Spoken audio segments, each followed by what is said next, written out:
In the hills freedom was born, through roots and dust the brave souls torn. Fierce like lions, hearts of gold, stories of valor now unfold.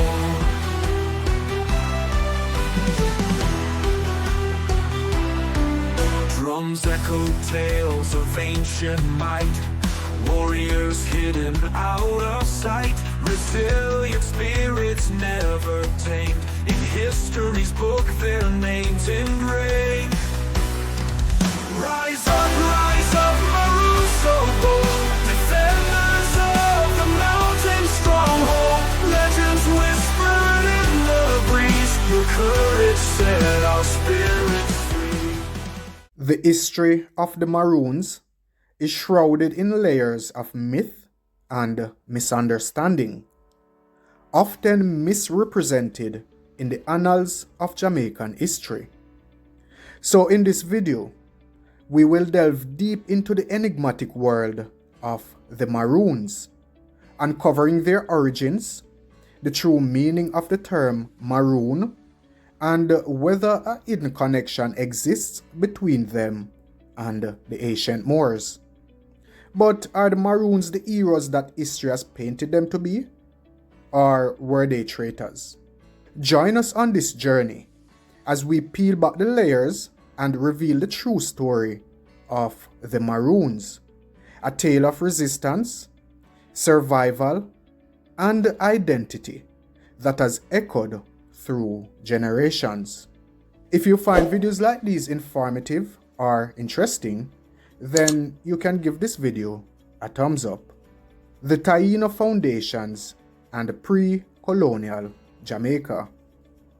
Now, a viewer using the handle Psalm 51 asked these questions, and I think this section will satisfy your curiosity.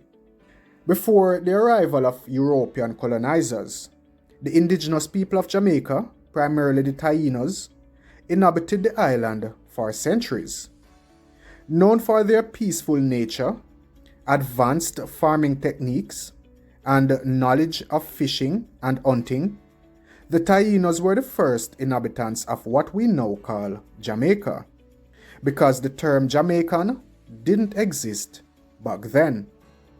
In fact, the Tyenas referred to the island as Jamaica, meaning land of wood and water. It wasn't until after the English colonized the island in 1655 and renamed it Jamaica that people born on the island started being called Jamaicans. So while the Tyenas were the original people of this land, they weren't referred to as Jamaicans because the word simply didn't exist in that time. Before them were earlier groups, such as the Austanide people, who predated the Tyenas by hundreds of years, leaving behind evidence of their advanced pottery and tools.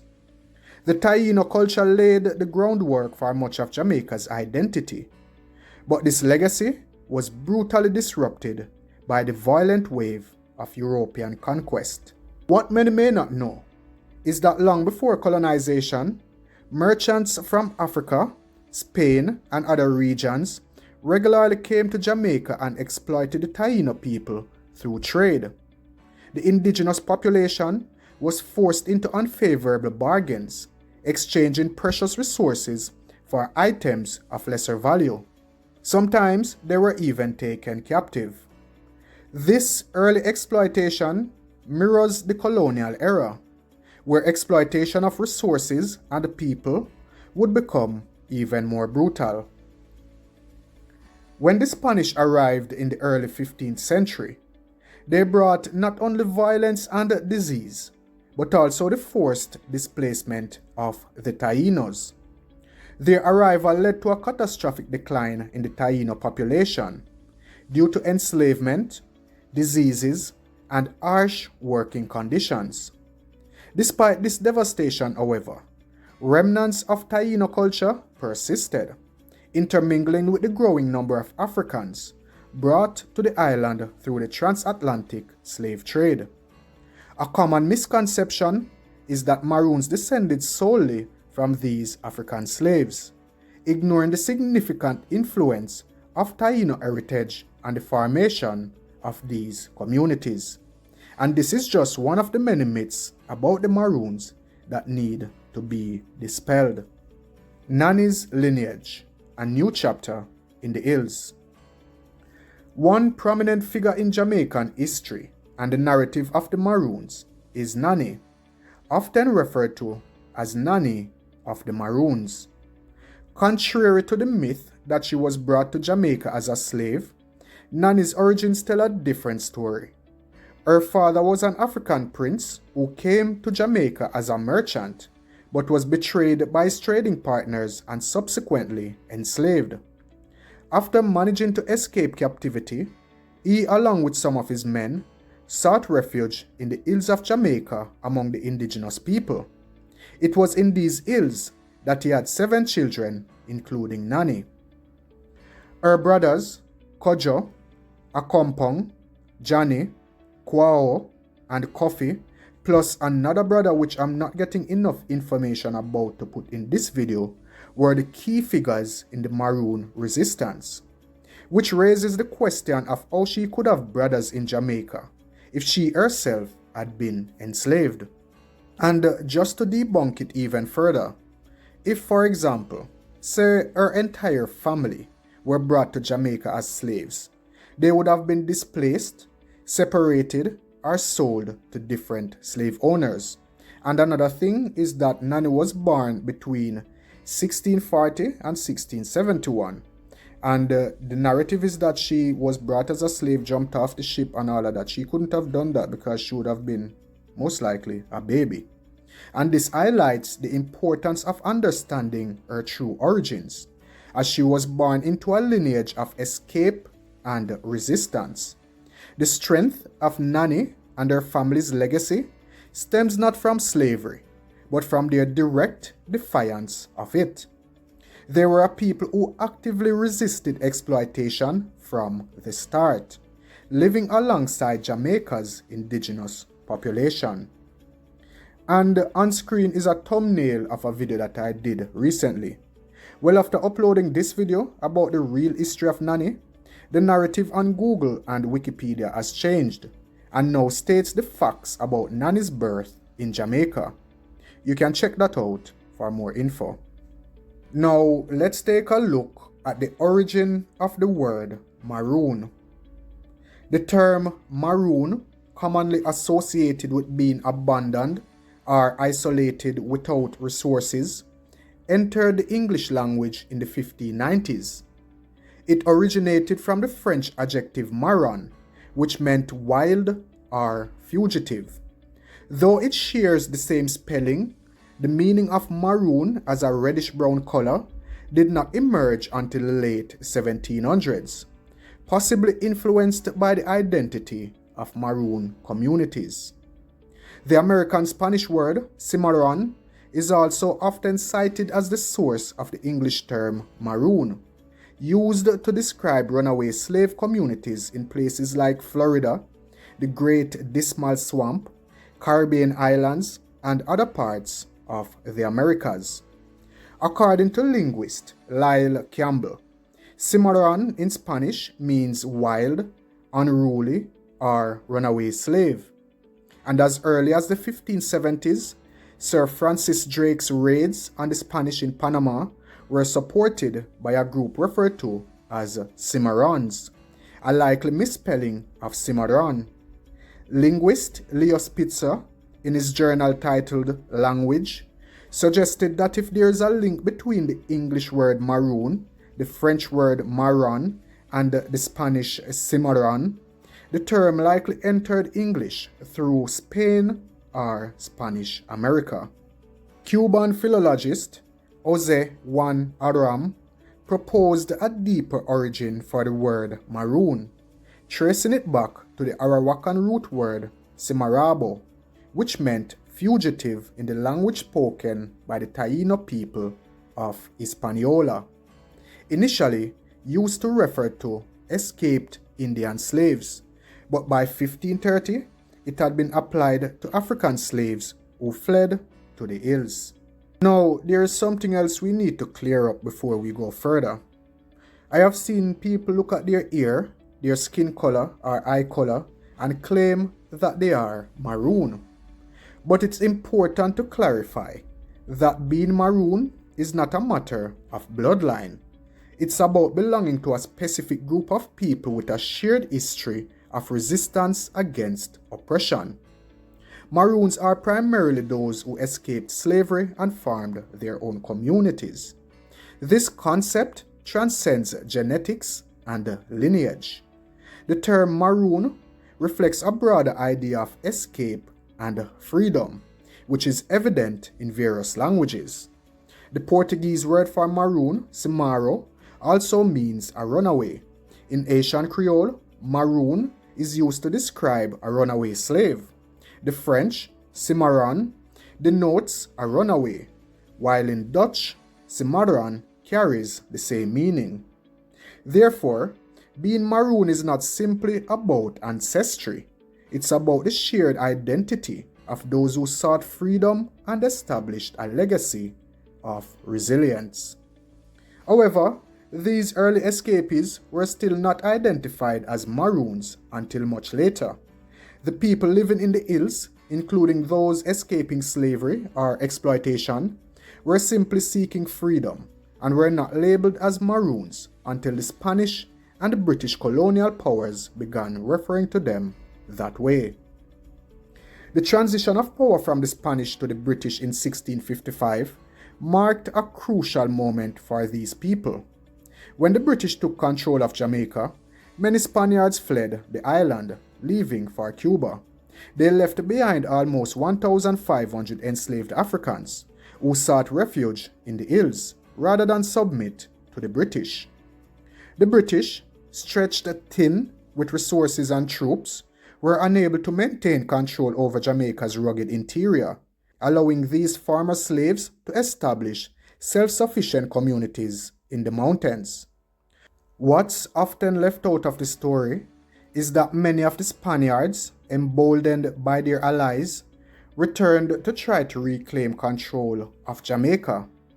They engaged in bloody battles with both the British and the runaway slaves, particularly near Sevilla La Nueva. This continued conflict only further entrenched the spirit of resistance that would become synonymous with the Maroon legacy. The rise of Kojo and the Maroon leaders. The Accompong Maroons, located in the lush hills of St. Elizabeth, represent one of the most celebrated and enduring Maroon communities in Jamaica. Founded under the leadership of the formidable Kojo, who played a pivotal role in the Maroon Wars against the British colonial forces, the Accompong community has maintained its autonomy and unique cultural identity since signing a landmark peace treaty with the British in 1739. This treaty recognized their right to self-governance and established the boundaries of their territory, allowing them to thrive as a distinct group. The Accompong Maroons have cultivated a rich cultural heritage, characterized by vibrant festivals, traditional music, and practices that blend African, indigenous, and European influences, reflecting their diverse ancestry. In addition to the Accompong, the Windward Maroons, primarily situated in the eastern parishes of Jamaica, notably in Moortown and Charlestown, also hold a prominent place in the Maroon legacy. Led by influential figures such as Nani of the Maroons, a fierce warrior and a symbol of resistance, the Windward community has a storied history of guerrilla warfare against colonial authorities. Nanis leadership and tactical ingenuity in the Blue Mountains played a crucial role in the survival and empowerment of her people, demonstrating their resilience and commitment to freedom. The Windward Maroons, like their Accompong counterparts, developed their unique cultural practices, including distinct dialects and traditional ceremonies that celebrate their ancestry and collective history. Other Maroon groups, such as the Trelawny Maroons, have also contributed to the rich tapestry of Jamaican Maroon culture. Nestled in the hills of Trelawney, this group is known for its historical alliances with the Accompong Maroons and its involvement in the Maroon Wars. The Trelawney Maroons, like their fellow communities, have preserved their unique customs, from traditional agriculture to spiritual practices rooted in African heritage. Together, these Maroon groups not only represent a powerful legacy of resistance against colonial oppression, but also embody the enduring spirit of independence and self-determination. Their ability to adapt and thrive in the face of adversity has forged a strong sense of identity that continues to be celebrated in contemporary Jamaican culture. The Accompong, Windward, and Trelawney Maroons, along with other Maroon communities across the Caribbean, stand as living testimonies to the fight for freedom and the preservation of cultural heritage, enriching Jamaica's national narrative and inspiring future generations. In 1690, the Maroon story reached a pivotal moment when a group of slaves in Clarendon rebelled against their masters and escaped to the hills. Kojo, along with his brothers Accompong and Johnny, as well as Captains Quao and Coffee, united various factions of escaped slaves to form what would become known as the Western Maroons. These groups, through their intimate knowledge of Jamaica's mountainous terrain, proved to be an indomitable force, successfully raiding plantations and engaging in guerrilla warfare against British settlers. With new leadership and an influx of Coromantee slaves, the Clarendon rebels grew stronger in both numbers and influence. Kojo's war against white settlers earned him widespread recognition among both the planters and fugitive slaves. As a result, the Cotterwoods, who had separated from other Maroons before 1730, joined the Kojo in the mountainous regions, along with the Madagascars, who claimed to have escaped from Lacovia in St. Elizabeth. While these groups merged under Kojo's leadership, they sought to maintain their distinct identities and languages, with the Cotterwoods referring to themselves as such, and the Kenkofis representing the original escaped slaves. Over time, the Madagascars lost their native language and adopted the Coromantee language spoken by other Maroons. It is also worth noting that earlier Maroon resistance was also led by individuals such as Juan de Bolas, a former slave who became one of the first leaders of the Maroons under Spanish rule. Juan de Bolas played a crucial role in shaping early resistance, though his legacy is often overshadowed by later leaders like Kojo. There was considerable variety among Maroon communities in the Americas due to the differences in geography, history, and cultural influence of African and indigenous peoples. Maroon groups often developed distinct identities and languages, sometimes creating Creole languages by blending European, African, and indigenous tongues, such as the Saramacan language in Suriname. These independent Maroon communities managed to survive for centuries, particularly in places like Guyana and Suriname, though urbanization has led many Maroons to relocate to towns and cities in recent years. The formation of Maroon communities in the Americas date back to as early as 1512, when African slaves escaped from Spanish captors, either by joining indigenous peoples or living independently. The first major slave rebellion occurred on the sugar plantations of Diego Columbus in the Dominican Republic in December 1522, after which the first Maroon communities began to take shape. One of the most prominent early Maroon leaders was Sebastian Lemba, an African-born man who led a 15-year revolt against the Spanish in the 1530s. Alongside others such as Juan Vaquero and Diego del Campo, these Maroons controlled much of the island of Hispaniola by the 1540s, regularly attacking Spanish settlements and liberating enslaved Africans. Back in Jamaica, Maroon communities farmed as early as 1655, and by the 18th century, settlements like Nanitown were fighting for recognition and independence. Similarly, in other parts of the Caribbean and South America, Maroons faced frequent attacks by colonial powers, but continued to resist, ultimately securing treaties in places like Jamaica and Suriname that granted them a degree of autonomy long before slavery was officially abolished. For instance, in 1739 and 1740, Jamaican Maroons signed treaties with the British authorities, securing land and agreeing to capture other runaway slaves in exchange for peace. In Suriname, Maroon groups challenged the Dutch colonists, forcing them to sign peace treaties by the mid-18th century. These Maroon communities remained a symbol of resistance and survival in the face of colonial oppression. Dispelling the myth, the Maroons and the Moors.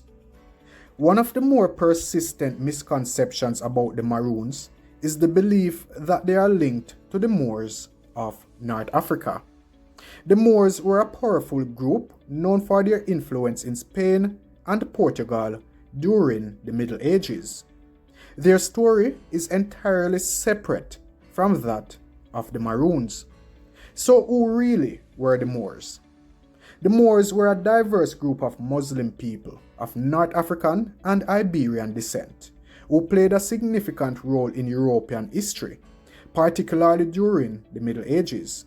Originating from regions like modern-day Morocco, Algeria, and Tunisia, the Moors were primarily Berber and Arab tribes. They are best known for their conquest of the Iberian Peninsula in the 8th century, establishing a period of Islamic rule that lasted nearly 8 centuries. This era, marked by cultural flourishing and intellectual advancement, saw the blending of Islamic, Christian, and Jewish influences in art, architecture, science, and philosophy. The Moors made significant contributions to European culture, particularly in mathematics, astronomy, and medicine, while promoting advancements such as the introduction of the new agricultural practices and crops. In the year 711, troops mostly farmed by Moors from northern Africa led the Umayyad conquest of Hispania. The Iberian Peninsula then came to be known in classical Arabic as Al-Andalus, which at its peak included most of Septimania and modern-day Spain and Portugal.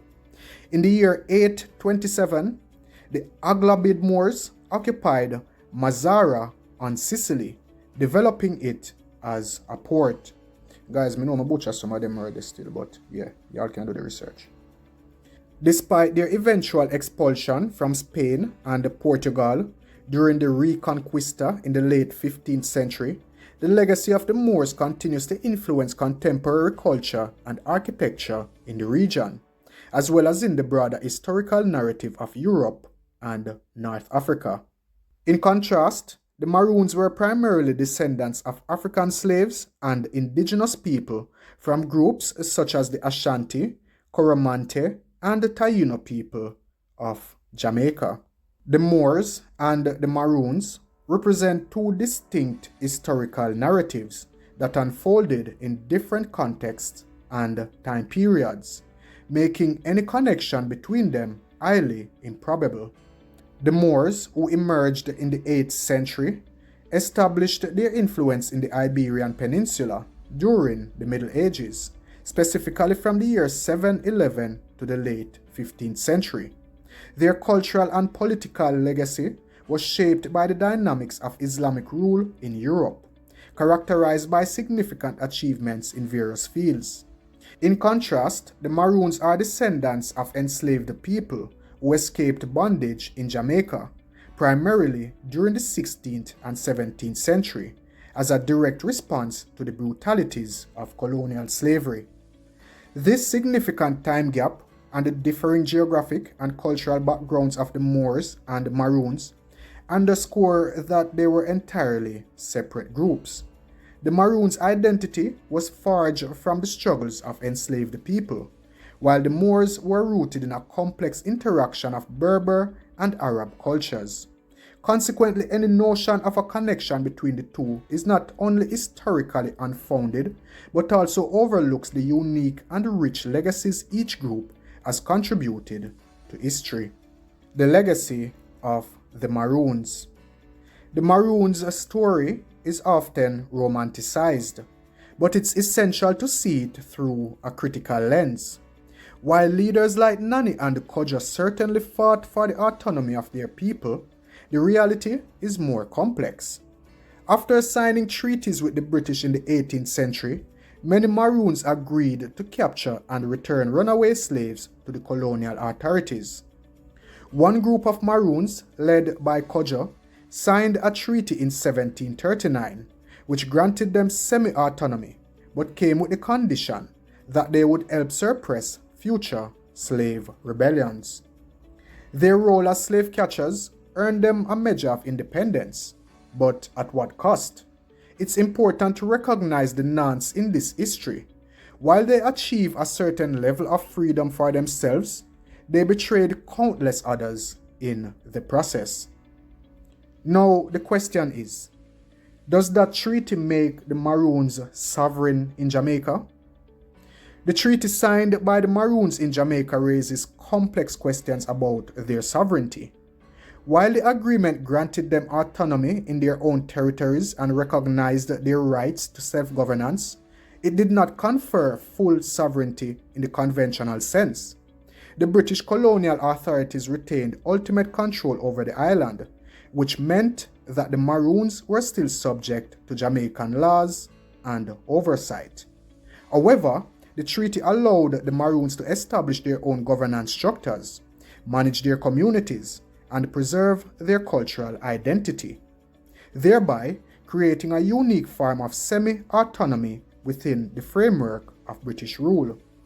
This arrangement highlighted the Maroons' resilience and resistance against colonial oppression, allowing them to carve out a space of relative independence in a colonial context, but it fell short of a full sovereign status. Today, Maroon communities in Jamaica, such as those in Accompong and Moortown, continue to celebrate their unique heritage. However, their story should not be viewed as one of unblemished heroism. Instead, it serves as a reminder of the complexities of resistance, survival, and compromise. Now, as we conclude this exploration of the Maroons, it's clear that their legacy is one of resilience and complexity. From their roots in Tyena culture to their fierce resistance against oppression, the Maroons' history challenges us to reconsider our understanding of identity and freedom. So let us honor their story, not as mere victims or traitors, but as a testament to the enduring spirit of those who fought against the chains of slavery. See if you get the message in another video. But anyway, thank you for joining me on this journey. And don't forget to like, share, and subscribe for more enlightening content. Stay blessed.